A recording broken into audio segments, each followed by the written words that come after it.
Bueno, buenos días a todos. Yo soy Adrián, de Montevideo, Uruguay, y vengo de la Facultad de Ciencias de la Universidad de la República. Buenos días a todos. Soy Martín, también vengo de Uruguay, de la Universidad de la República, Facultad de Ciencias. Buenos dias, bom dia, né? Sou brasileira. Sou Alencar Cabral, sou da Universidade Federal de Santa Catarina. Bom dia a todos, meu nome é André, eu sou da Embrapa Soja, lá de Londrina. Bom dia, galera, meu nome é Alan e eu sou daqui do NCC. Silvana Pompeia, Universidade Estadual Paulista, Unesp, campus de Jabuticabal. Bom dia, meu nome é Getúlio, aluno da Universidade de Brasília. Bom dia, eu sou a Cíntia e sou aqui do NCC também. Bom dia, meu nome é Adriana e eu sou da Fiocruz do Rio de Janeiro. Bom dia, meu nome é Igor, eu sou colaborador do Instituto Agronômico do Paraná, de Londrina, e nós queríamos fazer a menção de mais uma integrante, a Rosana, que é da Universidade Tecnológica Federal do Paraná, que não pôde estar presente.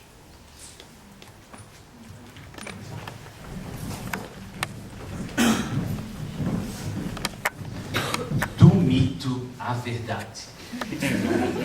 Eles realmente existem? Seria possível essa espécie habitar a Terra? De onde eles são? Como eles vivem? Uma apresentação altamente restrita e confidencial com o renomado grupo do consórcio CIEB3. Não perca Gremlins hoje, só aqui no LNCC.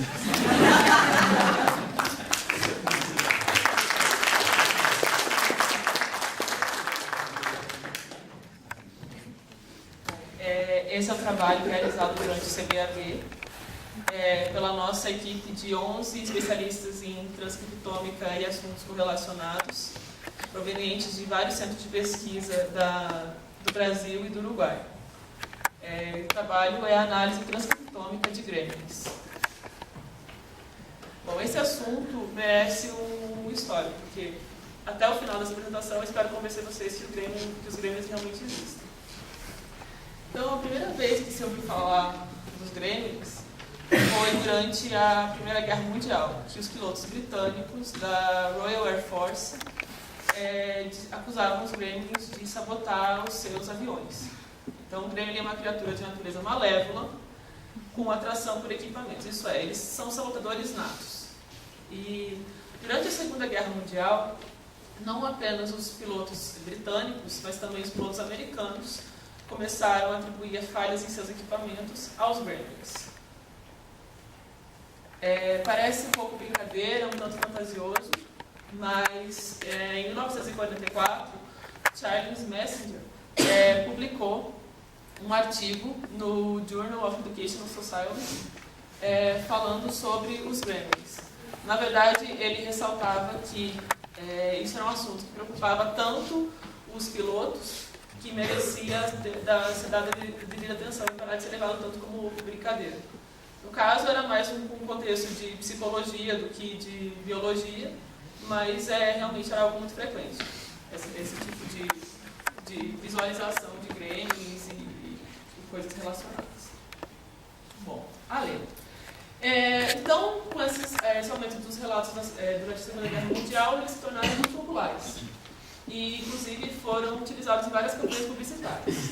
E quando a Disney lançou um livro homônimo, realmente eles atingiram toda a população e ficaram ainda mais populares.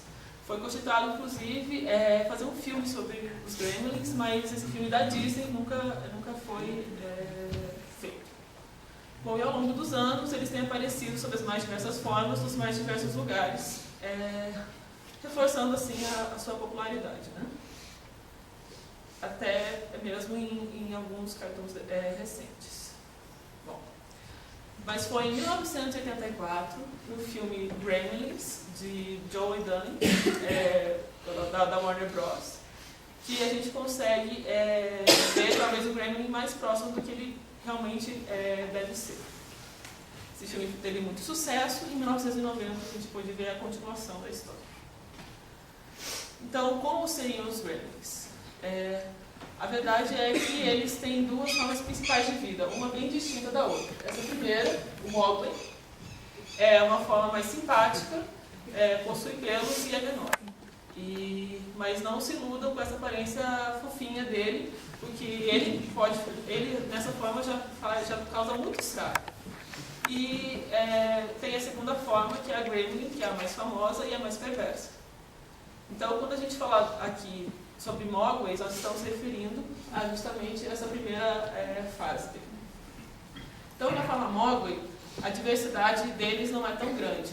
Já como Gremlins, eles apresentam maiores variações nos seus aspectos. Bom, como é um Gremlin? Esse desenho aqui é mais próximo do Gremlin real. Você pode observar que eles têm orelhas grandes, ao redor dos olhos é escuro, dentes afiados, quase não tem pelo. E eles podem andar tanto nas duas patas quanto nas quatro patas. Tem cerca de 70 centímetros de altura. A forma Mowgli é um pouco mais difícil de ser visualizada, então a gente não tem um desenho definido de como ele seria. Mas eles teriam cerca de uns 40 centímetros de altura. Os Gremlins podem apresentar, então, pela diversidade morfológica, como a gente falou, podendo em alguns casos ter asas ou rabo. Tanto os Mogwais quanto os Gremlins têm sensibilidade à luz. Mesmo assim, no ambiente iluminado com luz artificial, eles evitam porque são fotossensíveis. E como que é o ciclo de vida dos Gremlins? Nos dois casos, se a parte posterior deles entrar em contato com a água, vai acontecer um brotamento e rapidamente vão surgir novos Gremlins ou Mogwais, só que cada vez um pouquinho mais maléficos. E se o Mowgli comer após a meia-noite, ele vai formar um casulo e desse casulo vai emergir na forma de Gremlin. Em qualquer estágio de vida, os Gremlins não podem entrar em contato com o sol, senão eles morrem. Bom, existem algumas evidências de que os Gremlins realmente existem. Então, além dos relatos dos pilotos, foram encontradas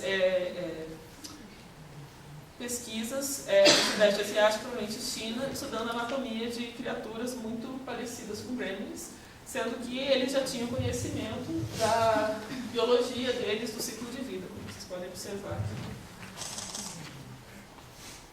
Bom, atualmente, vocês sabem que a NASA deixou de enviar astronautas para o espaço. Isso agora é feito pela Agência Espacial Russa.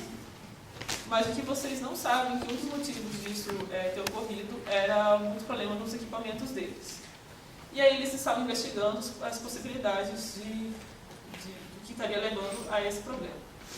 Então, o circuito interno das aeronaves capturaram a presença de alguns seres circulando nas naves. Vocês podem observar aqui um provável móvel. E nessa outra foto, nós temos um Gremlin. Okay? E foi o general Douglas MacArthur, que ele é um veterano da Segunda Guerra Mundial, consultor da NASA atualmente, que sugeriu que essas criaturas que estavam sendo observadas circulando nas naves, que poderiam ser Gremlins. Então, surgiram as perguntas. Os Gremlins realmente existem? Quais organismos conhecidos são filogeneticamente próximos aos Mogwais Gremlins? Como ocorre a transformação dessas duas fases? E quais são os genes que regulam a reprodução, a diversidade, divergência morfológica e a fotossensibilidade desse organismo? Bom, e aí surge o nosso projeto. Existe um consórcio internacional de estudos de bioinformática, biotecnologia e biologia sintética, o CIEB3, do qual nós fazemos parte, e então a NASA solicitou a nós que fizéssemos a análise do transcriptoma dessas duas amostras de tecido, que para nós é desconhecido, a origem exata desse tecido, para tentar responder pelo menos algumas dessas perguntas, né? E aí, então, o objetivo principal do trabalho é investigar as diferenças da expressão gênica entre as formas Mowgli e Gremlin. Então eu estive em Houston para pegar as amostras, os resultados do RNA-seq e também receber as informações confidenciais sobre o que eles sabem até hoje sobre os gremlins, que é justamente o que eu trouxe para vocês agora na nossa história. Então agora eu passo a palavra.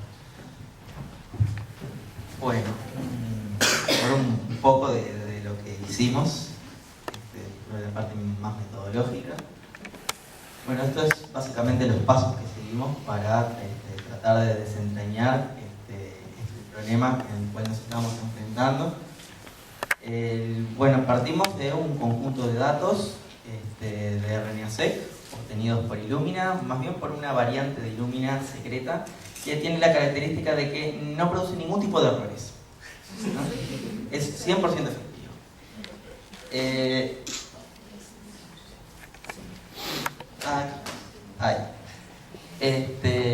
Bueno, las características de esta secuenciación es que fue per-ended, no tuvimos réplicas, igual que el otro grupo, pero sí fue per-ended. Bueno, es muy complicado conseguir muestras realmente, por eso tenemos solamente una muestra para cada condición.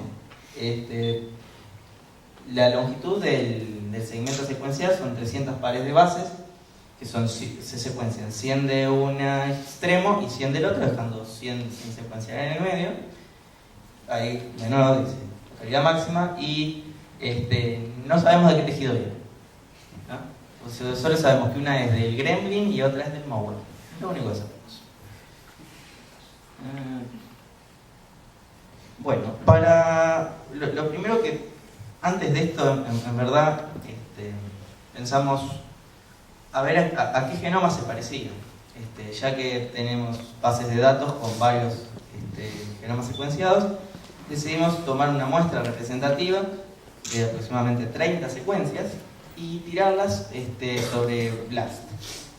Muchos de esas, más bien dicho, todas las secuencias que tiramos contra BLAST, ninguna era exactamente igual, así que hicimos lo mismo con Ensemble. Y en Ensemble, y con esas 30 secuencias en Ensemble nos dimos cuenta de que provenían de dos genomas, ¿no?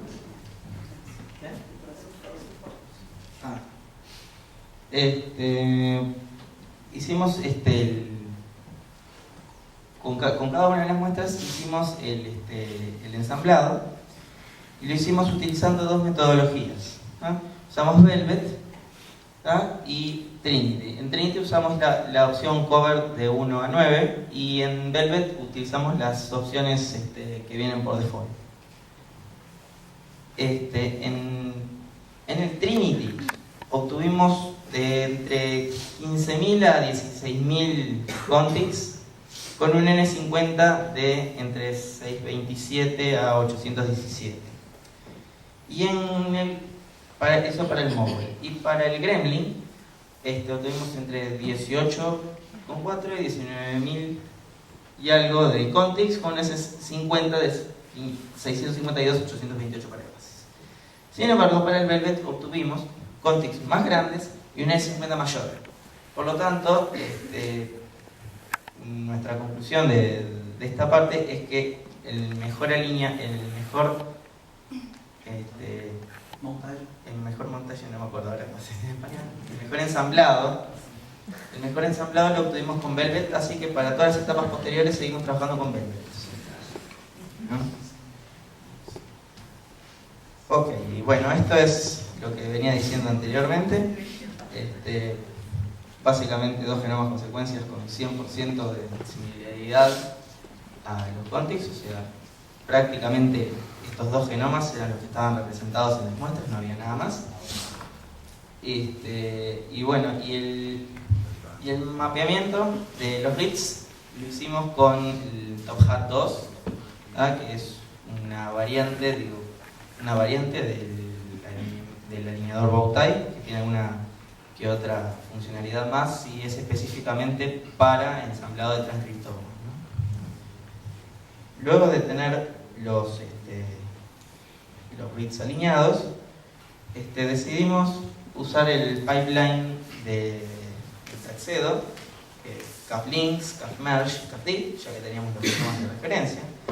Bueno, anteriormente bajamos los genomas de referencia, los FASTA y sus anotaciones GTF, ¿no? Hicimos todo esto y después, con los contigs del ensamblado, hicimos BLASTX en la base de datos WCAO para obtener los términos KO que estaban enriquecidos en cada una de las muestras, ¿no? Y visualizamos las vías metabólicas representadas con el... me olvidé mencionar que los resultados CAF-DIF, hicimos algunos análisis, como no teníamos replicados, no da como para exactamente hacer un estudio exhaustivo de la expresión diferencial, pero con una herramienta que se llama Cammerband, que se trabaja en R, obtuvimos algunas gráficas, por lo menos para hacer un screening de los genes que estarían diferencialmente expresos, ¿no? Bueno, entonces, los resultados. Genomas de referencia. Los genomas de referencia que obtuvimos fueron, uno es el Pteropus vampirus, en inglés es megabat, no sé en español, es un murciélago. Es un murciélago, digamos, bastante grande, ¿no?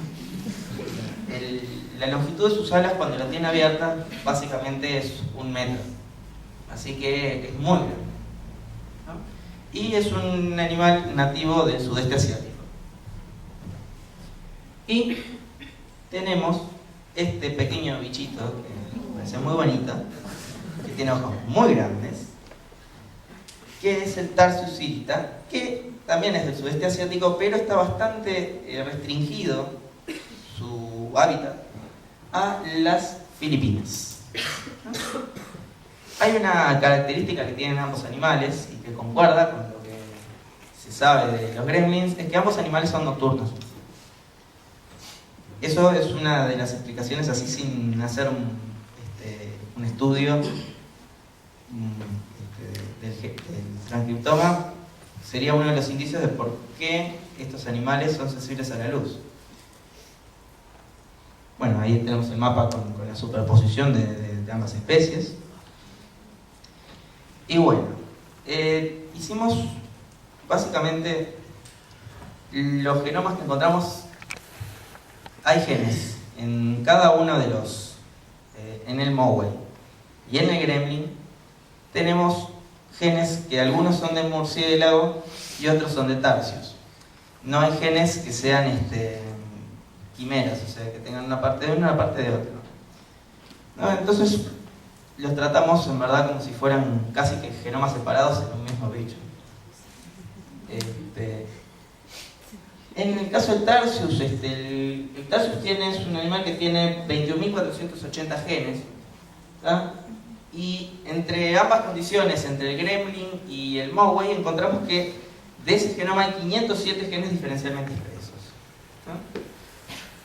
La gran mayoría, cuando el bicho pasa de Moway a gremlin, la mayoría se regulan a la baja, ¿no? Hay algunos pocos que se regulan hacia arriba, ¿no? Lo contrario sucede con el murciélago. Prácticamente, bueno, tiene 23.164 genes, 1.577 expresos, y prácticamente la mayoría son genes que no están expresos, o están expresos en cantidad muy baja en el Moway, que se expresan en el gremlin. Son los genes de murciélago, y es básicamente, digo, es un resultado que también concuerda con lo que se puede, con lo que se ve, ¿no? Bueno, la genética de estos animales, en verdad, el Moway, de los genes expresados en el Moway, el 33,4% corresponden a genes que son del genoma de vampiro, y el 65,4% corresponde a genes que son de Tarsius. En verdad no conocemos el genoma de esta especie, ¿tá? Pero pensamos que en verdad es la unión de los dos.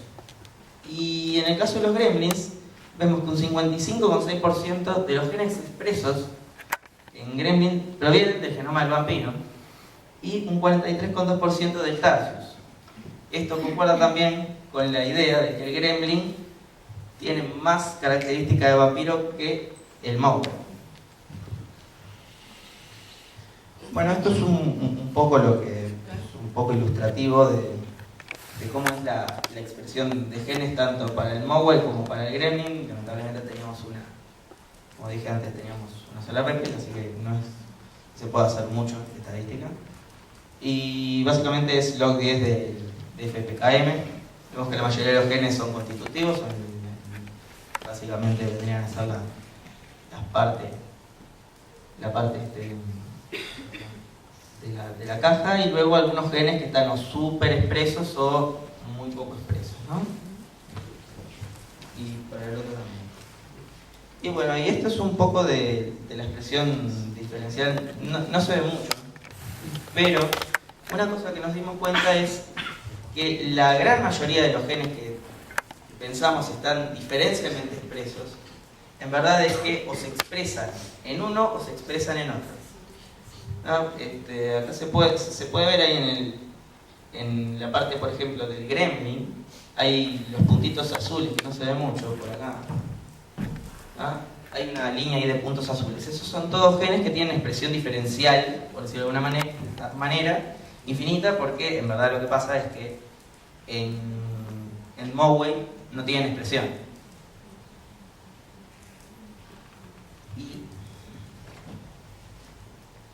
Bueno, y ahora salimos de la parte del pipeline de Top Hat y pasamos a la parte de vías metabólicas.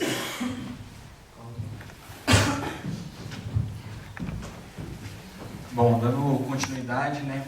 Então, após a gente conseguir os identificadores de KO, a gente visualizou as vias metabólicas, tanto na forma Gremlin quanto na forma Mogwai. Jogamos os dados no iPad para conseguir visualizar as diferentes vias. O que está em verde representa tanto na forma Mogwai quanto na forma Gremlin. Então, iniciando aqui o metabolismo de nucleotídeos em Mogwai. Então, ele tem genes superexpressos de imunodeficiência combinada grave. Então, é uma doença genética caracterizada pela ausência de linfócitos T. Então, isso nos levou a inferir que a luz solar e o comprimento de onda da luz, os raios ultravioletas, pode ser responsável pela morte do Mogwai e do Gremlin, devido a essa superexpressão desses genes e dessa doença. Então, aí a gente observa na via, está em azul, Mogwai. Bom, agora no metabolismo de lipídios de Gremlin, então uma das proteínas superexpressas que foi encontrada é a proteína huntingtina, então uma proteína que está presente na doença de Huntington, então é uma doença neurodegenerativa, né, responsável por muitas alterações comportamentais. Então quando na forma Gremlin, ele pode ter essas proteínas e isso pode levar ao comportamento mais agressivo, mais alterado do Gremlin. Então, onde está marcado em vermelho, foi encontrado aumento da expressão da huntingtina. Então, aqui, baseado na literatura, dados mostrando que a doença de Huntington realmente ela altera o comportamento, podendo levar a formas mais agressivas. Então, ainda no metabolismo de nucleotídeos, a gente tem também um aumento de vias metabólicas relacionadas ao metabolismo de purinas e pirimidina, à replicação do DNA, ao reparo na excisão de bases e a proteínas de recombinação homóloga. Então, essas mudanças nas vias podem diminuir a eficiência no mecanismo de reparo, então explicando aí a rápida diferenciação. Ou seja, a via, ele busca uma via alternativa, e essa via alternativa que leva a essa rápida diferenciação, tanto da forma Mogwai para a forma Gremlin. E uma coisa interessante também que a gente encontrou, está destacado ali em vermelho. Então, em verde é a via comum aos dois. Quando ele está na forma gremlin, passa a via, ela segue um caminho mais curto. E nesse caminho mais curto a gente tem o aumento da proteína, que é uma DNA metiltransferase. Então a DNA metiltransferase, ela é responsável por metilação em diversos genes, e também no DNA e também em algumas proteínas. E já é bem conhecido na literatura que se você tem uma metilação, por exemplo, numa região de cérebro, você pode estar metilando genes relacionados ao eixo hipotálamo, pituitário e adrenal. Então, quando você metila os genes nessa região, leva a um aumento da ansiedade, né? Então, o bicho se torna mais ansioso e também relacionado ao comportamento mais agressivo. E está relacionado também com os distúrbios psicológicos do gremlin.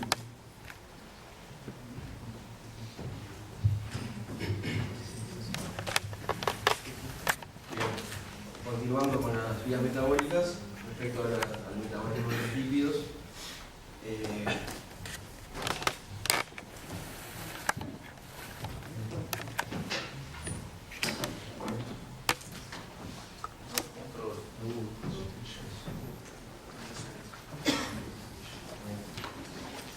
como se puede ver acá en este mapa, esta región está aparentemente como más diferencialmente expreso. El azul corresponde, como ya bien se dijo, a la forma Moway. Esta vía,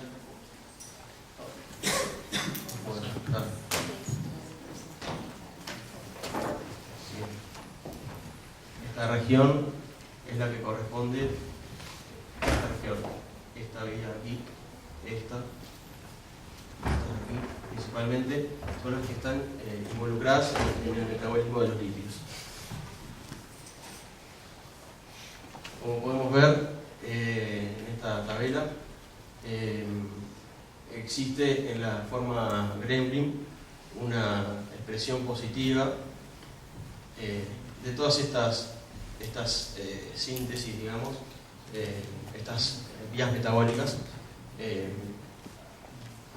Por ejemplo, la síntesis en el caso del retinol, se ha visto que comparando con la forma gremlin y la forma Moway, esta diferencia se puede atribuir básicamente a que en el retinol, o bien conocido como también vitamina A, se ve súper expreso en la forma gremlin, ya que ellos tienen una alta sensibilidad en la piel, y con lo cual en la forma Moway ellos tienen la protección de pelaje, ¿no? Otro aspecto importante de destacar es el metabolismo de los xenobióticos, que en la forma gremlin resulta apagado. Esto lo podemos atribuir a... Bueno, antes que nada, comentar que el citocromo P450 está involucrado dentro de otras de sus funciones en el metabolismo de los xenobióticos. Entonces, esta expresión negativa dentro de los gremlin se puede atribuir a algún tipo de droga que no puede ser excretado rápidamente del organismo de los gremlin, que le produce ese comportamiento, digamos, malévolo. Tóxico. Bien, y para destacar, acá como ven en el asterisco, son vías que se encuentran expresos en los dos, pero por distintas enzimas.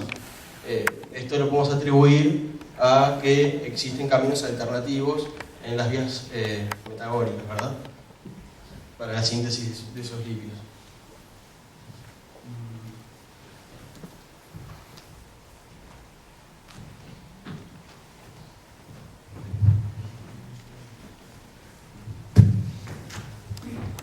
Bom, com relação ao metabolismo energético, o que nos chamou a atenção foi principalmente a parte de fosforilação oxidativa, onde a gente pode observar aqui, né, em verde, são etapas que estão presentes nas duas formas, em vermelho apenas na forma Gremlin e em azul apenas na forma Mogwai, né?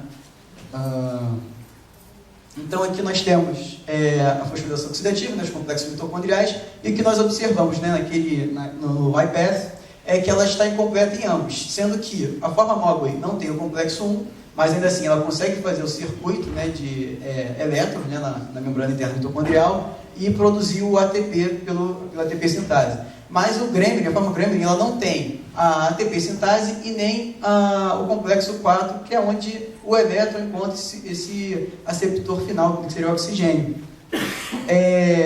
Isso, né, levaria a uma grande produção de espécies reativas de oxigênio. Né? Como nós vimos na produção lipídica, né, ambas as formas elas possuem as vias de síntese de fosfolipídio, mas apenas a Gremlin ela possui formas de alongamento de cadeias de ácidos graxos. E nós acreditamos que isso seja inclusive um meio dele se proteger contra essas espécies reativas de oxigênio, já que uma grande parte desse metabolismo de alongamento de cadeia de ácido graxo, né, nós encontramos está na mitocôndria, né, e aí esses ácidos graxos ajudariam a diminuir essas concentrações de espécies reativas de oxigênio, né. Uma outra possibilidade que nós andamos investigando é que justamente o produto dessa reação, né, liberaria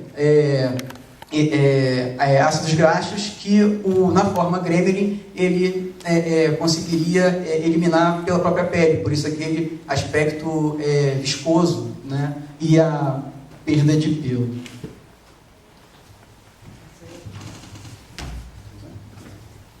Bem, então, para finalizar rapidamente, falar um pouco das considerações finais. Então, os gremlins, pelo que a gente pode perceber, eles existem.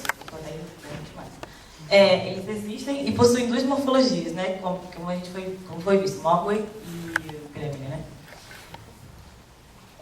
Bem, eles são híbridos, então eles são híbridos e não realizam meiose, ou seja, eles não produzem gametas, logo a reprodução deles acaba sendo de forma sexuada, que é por brotamento. E eles são originados de animais noturnos, como o Adriano falou no início, né? Ou seja, são fotossensíveis. Bem, eles então, devido a essa fotofobia, eles buscam abrigos, né, durante o dia todo, durante o dia principalmente por causa da luz do sol, que é o que mata eles, e à noite também eles se escondem da luz, qualquer outra forma de luz. Eles têm uma morte rápida, deixando pouca evidência, devido à sensibilidade ao sol, né, e eles têm essa proliferação condicionada, porém simples e ágil, facilitando uma invasão. Bem, eles têm uma forma inicial discreta, facilitando uma infiltração. Ele, devido à sua diversidade, possibilita então a invasão em diversos ambientes. E eles são sabotadores de equipamentos devido à sua atitude atrevida e perversa, né? Então, para concluir, os gremlins eles podem ser usados como uma arma biológica desenvolvida em laboratório. E gerando algumas perguntas que a gente não respondeu todas, né? Quando eles foram criados e quem os criou. E como perspectivas, a gente pode perceber que, então, seria obter esse tecido de proliferação da região posterior, né, do brotamento, e analisar o controle da proliferação celular e o mecanismo de reparo, e testar o bloqueio dessas vias predominantes na fase Gremlin, visando a reversão para Mogwai, né, para eles não sabotarem todos os equipamentos. Obrigada.